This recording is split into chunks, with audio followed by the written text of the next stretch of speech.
Hello दोस्तों, welcome back to our channel. दोस्तों, नए साल की आप सबको हार्दिक शुभकामनाएं। दोस्तों, आज हम जा रहे हैं औरंगाबाद, जो अब है संभाजी नगर। तो वहां से हम लोग जाने वाले हैं पुणे। जी हाँ दोस्तों, आपने सही सोचा, हम जा रहे हैं भोले बाबा के दर्शन के लिए। जो औरंगाबाद में जो है वो गुरुनेश्वर मंदिर है, और जो पूना में है वो भीमाशंकर मंदिर है। जी हाँ दोस्तों, 12 ज्योतिर्लिंग में से एक गुरुनेश्वर ज्योतिर्लिंग और एक है भीमाशंकर ज्योतिर्लिंग। तो दोस्तों, इसके पहले भी हम लोग नासिक के त्र्यंबकेश्वर के ज्योतिर्लिंग के दर्शन किए हुए हैं। तो दोस्तों, आपने अगर वो हमारा वीडियो नहीं देखा होगा तो डिस्क्रिप्शन में उसका लिंक है, आप वो जाके देख लो। तो दोस्तों, ये देखो, ये जो ये तैयारी होगी, ये पूरा बैग भी है। पूरे बैग भी हम लोगों ने भर दिया, पैकिंग पूरी कर दी है। अभी यहाँ से हम लोग जाने वाले हैं दादर, और दादर से हमारे औरंगाबाद की ट्रेन है। तो वहां से हम लोग बैठ के फिर हम लोग का सफर आगे कंटिन्यू करेंगे। दोस्तों, इस वीडियो पे बने रहे, काफी इन्फॉर्मेशन आपको मिलने वाली है, जैसे कि कितना खर्चा होगा, कौन से होटल में रुके, कौन से बस से सफर करें, ये सब जानकारी आपको इस वीडियो में से मिलने वाली है। तो दोस्तों, अंत तक हमारे साथ इस वीडियो में बने रहिए। दादर जाने के लिए हम लोगों ने 10:40 की एसी लोकल पकड़ी। लोकल ट्रेन में चढ़ने के बाद हमें बैठने की सीट नहीं मिली। हमने सोचा था एसी ट्रेन है तो ज़रूर बैठने मिलेगा, लेकिन अंदर घुसते ही ट्रेन पहले से भरी हुई थी, लेकिन हमें खड़े रहने के लिए जगह मिली और एसी की ठंडी हवा चल रही थी, तो ज़्यादा कोई प्रॉब्लम नहीं हुआ और हम वैसे से दादर खड़े होकर ही गए। हमारी ट्रेन औरंगाबाद के लिए दादर से 12:25 की थी और दादर हम 11:45 तक पहुंच गए थे। हमारी train 12071 Janshatabdi express Dadar platform 10 पे आने वाली थी, तो हम प्लेटफॉर्म पे आराम से पहुंच गए। अब औरंगाबाद ट्रेन टिकट की बात करूं तो मुझे एसी चेयर कार टिकट के लिए 1200 रुपये पे करना पड़ा, लेकिन वो भी 2 लोगों के। ये 1200 रुपये 2 लोगों के टिकट का प्राइस है। आप लोग आपकी कन्वीनियंस के हिसाब से टिकट निकाल सकते हैं। हमारी ट्रेन अनाउंस की गई थी और कुछ ही समय में हमारी ट्रेन आने वाली थी।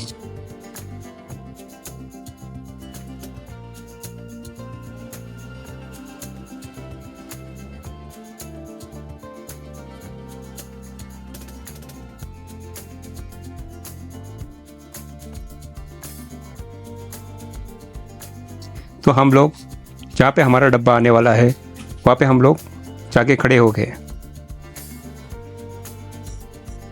ये है 12071 जनशताब्दी एक्सप्रेस। इसी ट्रेन से हम लोग जाने वाले हैं। दोस्तों, अगर आप हमारी वीडियो यहाँ तक देख रहे हो तो प्लीज़ हमारे वीडियो को लाइक करो, सब्सक्राइब करो और अपने दोस्तों के साथ शेयर करो। और दोस्तों, हमारे वीडियो के साथ बने रहना, बहुत मज़ा आने वाला है भोले बाबा के दर्शन करने के लिए। तो प्लीज़ दोस्तों, आखिरी तक वीडियो में बने रहो और हमें सपोर्ट करो, हमारे चैनल को सब्सक्राइब करो। तो चलो आगे बढ़ते हैं। दोस्तों, हम लोग चढ़ गए हमारे ट्रेन के डब्बे में। 39 आगे चलो, 39 सेंटर में आ रहा है। हमारी जो सीट थी वो सेंटर में थी।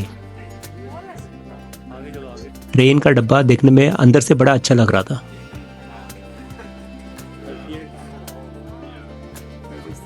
हमारी जो सीट थी वहाँ पे पहले एक पैसेंजर बैठा हुआ था, तो हमने उन्हें रिक्वेस्ट करके उनको अपने सीट पे जाने के लिए बोला और हम लोग बैग भी रख के अपने सीट पे बैठ गए।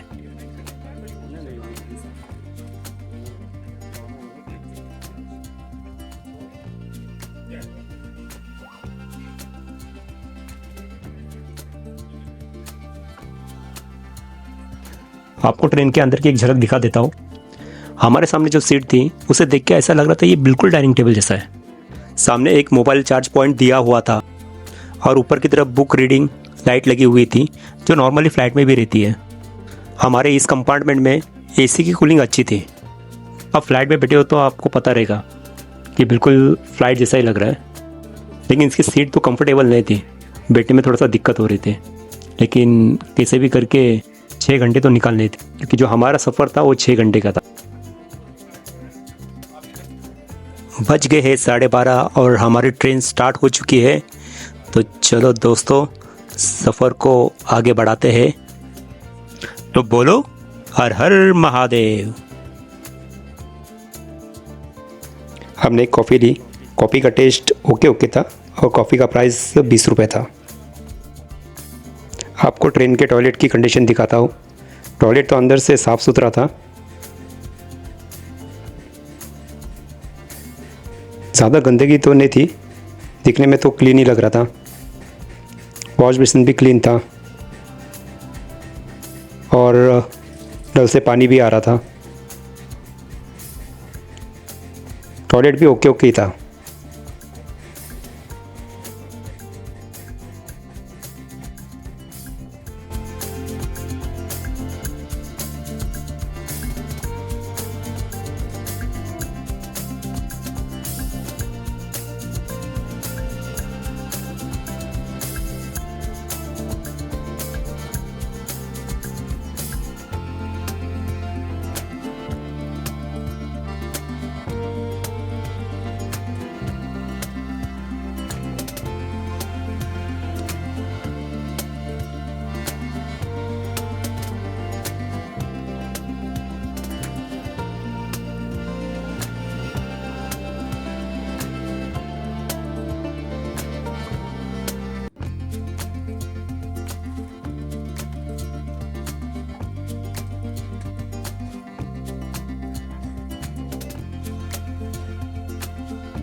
दोस्तों हम लोग ने भेल ली। भेल का स्वाद ओके ओके था।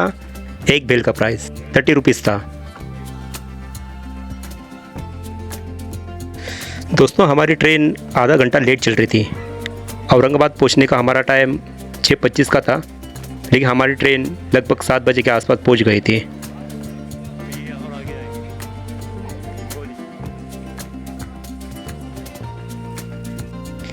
ये है औरंगाबाद स्टेशन की एक झलक बाहर से। हम लोग स्टेशन के बाहर निकल चुके थे और हमें ऑटो लेने की ज़रूरत नहीं पड़ी, क्योंकि जो होटल मैंने बुक किया था वो स्टेशन से करीब 5 मिनट की दूरी पर ही थी और हम स्टेशन से ही चलते चलते हमारी होटल की तरफ बढ़ते गए। आजू बाजू में बहुत सारे होटल थे। मैंने सोचा कि स्टेशन से और करीब स्टेशन से लगभग बाजू में अगर बुक कर लेता तो अच्छा होता, लेकिन फर्स्ट टाइम मैं यहाँ पे आया था तो इतना अनुभव नहीं था मुझे। तो जो मुझे ऑनलाइन स्टेशन से नज़दीक लगा वो होटल मैंने बुक कर लिया था। वैसे भी वो होटल ज़्यादा दूर नहीं था, 5 मिनट का डिस्टेंस पर ही था।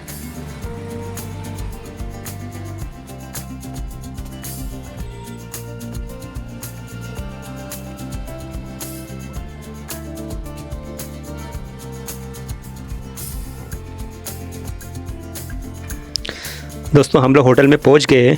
रात हो गई, थोड़ा थक भी गए। तो होटल का पूरा डिटेल्स और होटल का पूरा टूर मैं आपको कल दूंगा। तब तक के लिए गुड नाइट।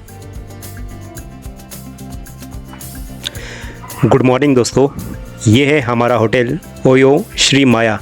लेकिन मैंने इसे मेक माई ट्रिप से बुक किया था और मेक माई ट्रिप पे इसका नाम वो माया नहीं है, वो पदमपुरा करके है। और ये होटल की डील मुझे सस्ते में पड़ी थी। 1 नाइट का मुझे 900 रुपये के करीब था। चलो मैं आपको टूर कराता हूँ। ये है रिसेप्शनिस्ट एरिया और ये बंदे का नाम है गजानन हिवाड़े, ये यहाँ के इंचार्ज है। और मैं आपको लेके चल रहा हूँ मेरे रूम की तरफ।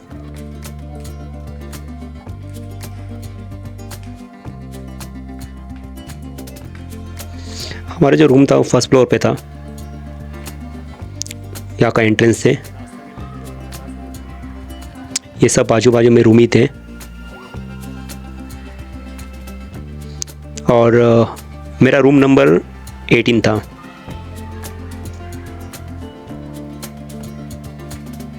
ये राइट साइड में ये मेरा रूम है, रूम नंबर 18। चलिए मैं आपको रूम टूर करवाता हूँ। यहाँ से अंदर एंट्री लेने के बाद सामने सीधा बेड आपको दिखाई देगा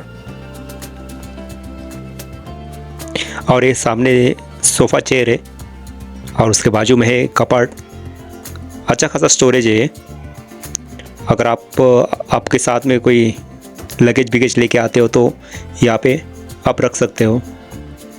काफ़ी स्पेशियस है।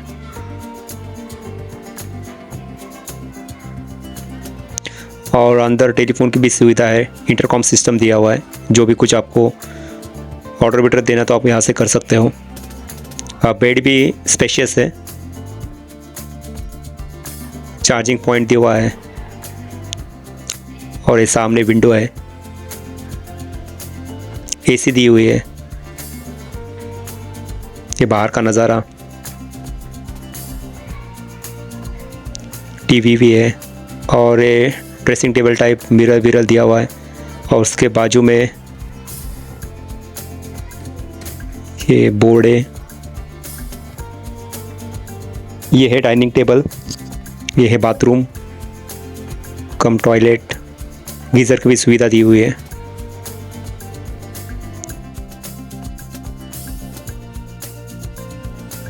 और अंदर एक बड़ा सा मिरर है। दोस्तों रूम काफ़ी बड़ा स्पेशियस था। दोस्तों कृष्णेश्वर मंदिर जाने के लिए आपको छत्रपति संभाजी नगर बस डिपो से बस पकड़नी होती है। मेरे होटल के बाहर ही रिक्शा स्टैंड था। छत्रपति संभाजी नगर बस डिपो जाने के लिए मैंने वहाँ से ही ऑटो पकड़ी और ऑटो का किराया 50 रुपीज़ मैंने दिया। मेरे होटल से बस डिपो का डिस्टेंस कम से कम 10 मिनट का था। और ये जो मैंने ऑटो की थी ये प्राइवेट थी, प्राइवेट में ही इसके मैंने 50 रुपीज़ दिए थे। ऑटो वाले ने हमको बस डिपो के बाहर उतार दिया। फिर हम लोग यहाँ से अंदर चले गए। फिर हम लोग ने इंक्वायरी काउंटर पे जाकर बस की इंक्वायरी की कि कृष्णेश्वर मंदिर जाने के लिए कौन सी बस रहेगी। लेकिन दोस्तों आप लोग जब यहाँ पे आओगे, कृष्णेश्वर ज्योतिर्लिंग दर्शन करने के लिए यहाँ पे आओगे, तो जब आप यहाँ इस डिपो पे आओगे तो थोड़ा सा सावधान रहना, क्योंकि यहाँ पे काफ़ी लोग रहते कि बोलते कि चलो हम आपको घुमा देते, ज्योतिर्लिंग के दर्शन करवा देते और 2-3 पॉइंट भी करवा देंगे उसके साथ में। उसके चार्जेस आपसे 1000 रुपया मांग लेते हैं या 1500। जैसा आदमी लोग देखते हैं उस तरह से वे लोग पुड़िया बांध देते। तो आप इन लोगों से सावधान रहना, इनके बातों में मत आना। और ये जो सरकारी बस है इससे ही आप सफ़र तय करना। और इस बस का किराया भी काफ़ी कम होता है। आपको कृष्णेश्वर मंदिर जाने के लिए यहाँ से कन्नड़ की बस पकड़नी पड़ेगी और यहाँ से कृष्णेश्वर का किराया है 75 रुपीज़ 2 लोगों का। कृष्णेश्वर ज्योतिर्लिंग मंदिर जाने के लिए हम लोग यहाँ से बस में चढ़ गए। बस में हम लोग को बैठने की जगह भी मिली और यहाँ से मंदिर जाने का डिस्टेंस था 32 किलोमीटर, यानी लगभग आपको 50 मिनट का रास्ता तय करना था।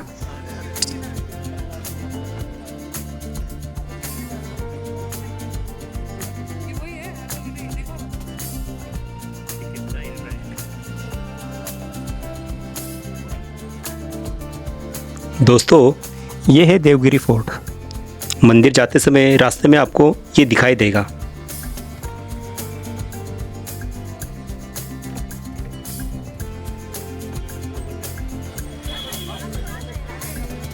दोस्तों हम लोग मंदिर पहुंच गए। मंदिर के आजू बाजू में फूल माला की बहुत सारी दुकानें आपको दिखाई देगी। रास्ते में बहुत सारी महिलाएं फूल माला लेकर खड़ी हुई रहती है। लेकिन दोस्तों आप इनसे सावधान रहना।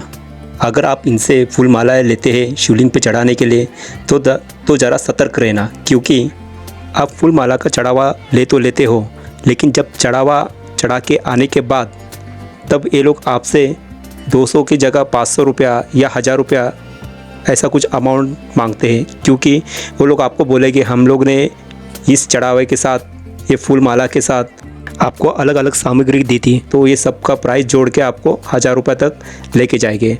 इसलिए दोस्तों आप लोग सतर्क रहना। जब भी ये चढ़ावा लोगे तभी ही इस चढ़ावे का प्राइस तय करना और ये चढ़ावा लेना। दोस्तों हम लोग सुबह 10 बजे के आसपास मंदिर पहुंच गए थे और सुबह जल्दी पहुंचने के कारण मंदिर में इतनी भीड़ भाड़ दिखाई नहीं दे रही थी। मंदिर के 4-5 कदम पहले ही फूल माले की दुकानें थी। अगर आपको चढ़ावे के लिए फूल माला चाहिए तो आप लोग यहाँ से ले सकते हो और साथ में आप अपने चप्पल विप्पल यहाँ पे रख सकते हो।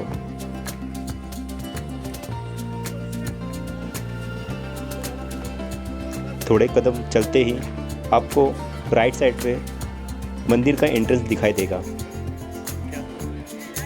ये है मंदिर का एंट्रेंस, श्री घृणेश्वर ज्योतिर्लिंग। तो बोलो हर हर महादेव। मंदिर के अंदर शिवलिंग पे चढ़ाने के लिए हम लोग ने कुछ भी नहीं लिया था। तो मंदिर के जस्ट सामने ही ये भैया की दुकान थी, तो हम लोग ने चढ़ावा चढ़ाने के लिए फूल माला और प्रसाद गंगा जल से भरी हुई टोकरी ले ली।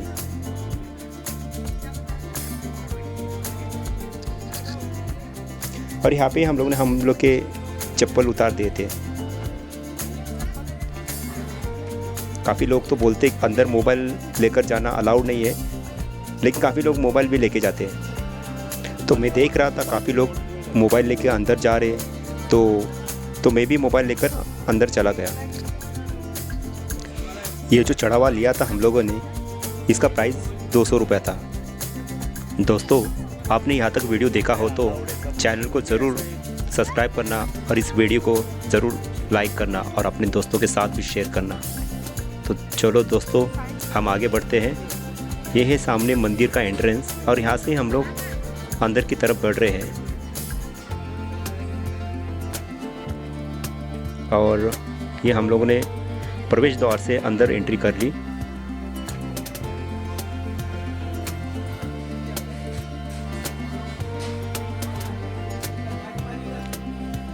आजू बाजू देख रहा था तो इतनी भीड़ नहीं थी।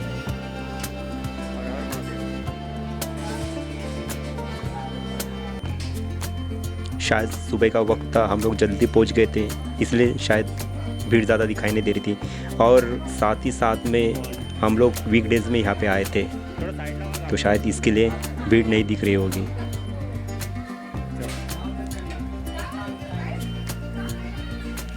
अंदर जैसे एंट्री करते हैं तो आपको सामने ही कृष्णेश्वर मंदिर दिखाई देता है,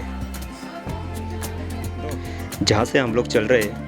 अगर आप यहाँ पे संडे, सैटरडे या हॉलीडे के दिन आओगे तो ये पूरी लाइन आपको भक्तों से भरी हुई मिलेगी और दर्शन करने के लिए भी काफ़ी लेट होगा।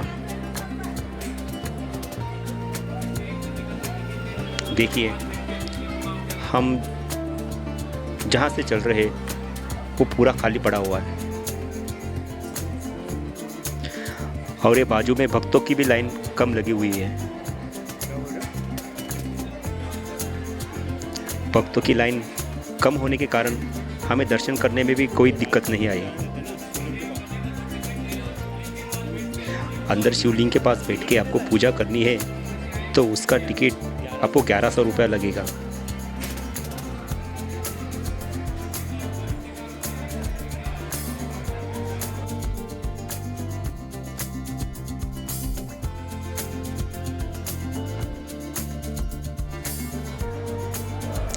दोस्तों, विभिन्न राज्य से ज्योतिर्लिंग के दर्शन करने हुए आए हुए भक्तजन लोग शिव जी के नाम का जय जयकार लगा रहे थे। मंदिर के प्रांगण में चारों तरफ भक्ति की आस्था फैल गई थी।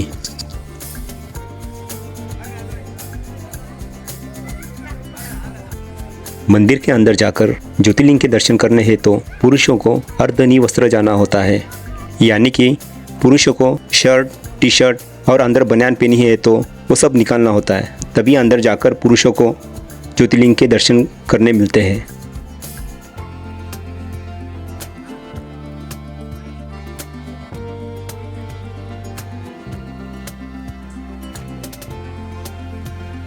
मंदिर के अंदर जाकर शिवलिंग को स्पर्श करके पूजा करने का हमको सौभाग्य मिला। हमारे दर्शन सुखदायक परिपूर्ण हो गए थे। सभी भक्तजन अपनी आस्था लेकर शिव जी के दर्शन पूर्ण कर रहे थे।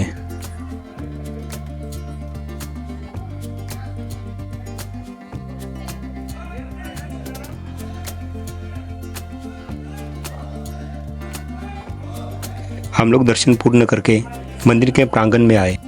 दर्शन पूर्ण करने को हमको लगभग 30 मिनट लग गए और दर्शन पूर्ण करने के बाद मन को एक सुकून सा मिल रहा था।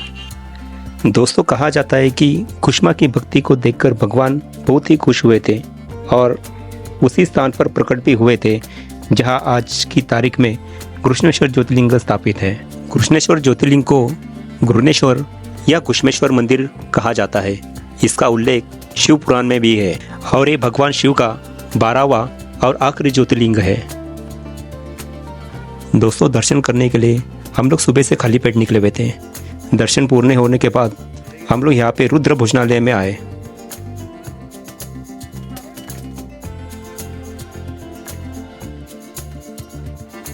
और यहाँ पे हम लोगों ने देखा कि गरम गरम वड़ा पाव निकल रहे थे, भजिया निकल रहे थे, तो हम लोगों ने सोचा यहाँ पे बैठ के थोड़ा सा नाश्ता कर ले।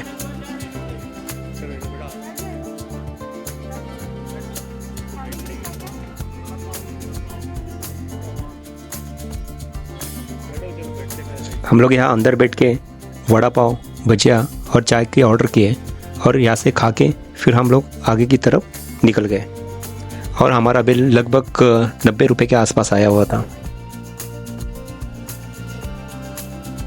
दोस्तों, आप ये जो किले जैसा देख रहे हो, ये एक स्मारक है।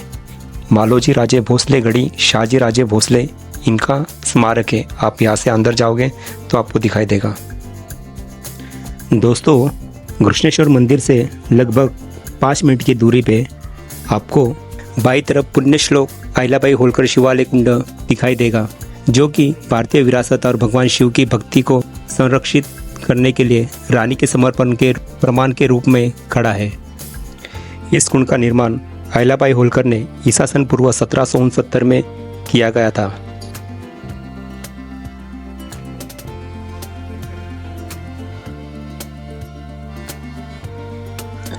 दोस्तों, ये कुंड 240 बाय 185 फीट की प्रभावशाली लंबाई में फैला है और इसका निर्माण चारों तरफ से घिरे ज्वालामुखीय पत्थर के मंच से किया गया है। केंद्र में एक गहरा आयताकार चट्टान के आकार का पानी का कुंड है, जो शुद्धता और पवित्रता का प्रतीक है। इस पवित्र जल निकाय तक पहुंच प्रदान करने के लिए 56 जटिल नक्शीदार पत्थर की सीढ़ियां ऊपरी मंच से सभी तरफ निचले खंड तक उतरती है।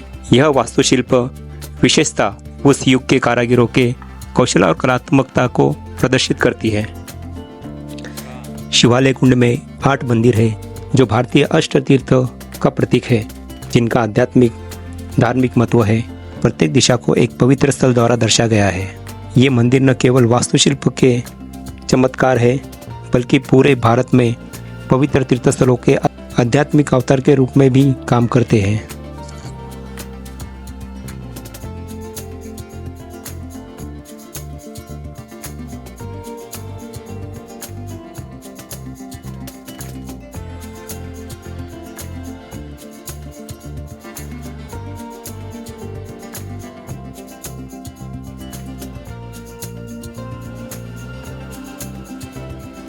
दोस्तों, यहाँ घूमने के लिए और भी बहुत सारे पॉइंट हैं,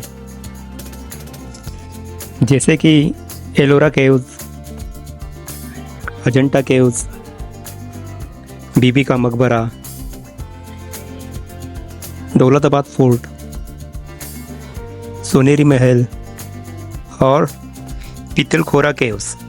दोस्तों, इन जगह के अलावा और भी बहुत सारी जगह है घूमने के लिए। तो दोस्तों, अगर आप इन सब पे एक वीडियो चाहते हो तो प्लीज़ मुझे कमेंट करके बताना, तो मैं आपके लिए एक वीडियो लेके आऊँगा। और दोस्तों, अगर आप यहाँ तक आए हो, यहाँ तक मेरा वीडियो देखा हो, तो प्लीज़ मेरे चैनल को लाइक करो, सब्सक्राइब करो और अपने दोस्तों के साथ शेयर करो। दोस्तों, मेरा अभी तक का पूरा खर्चा इस प्रकार से हुआ है। दोस्तों, ये जो एक्सपेंसेस है वो 2 लोगों का है। ट्रेन की टिकट हम लोगों ने बुक की थी 1200 रुपये की, सेकंड चेयर कार एसी की टिकट है ये। और होटल हम लोग को पड़ा था 900 रुपये, जो हम लोगों ने ऑनलाइन बुक किया था मेक माई ट्रिप से। और हम लोग का खाने का खर्चा हो गया है 1000 रुपीज़ और ट्रांसपोर्टेशन है 260 रुपीज़ और टोटल एक्सपेंस हो गया है 3360 रुपीज़। तो दोस्तों, ये खर्चा अभी तक का हुआ है। तो दोस्तों, मुझे दीजिए इजाज़त, मैं मिलता हूँ आपको इसी वीडियो के नेक्स्ट पार्ट में।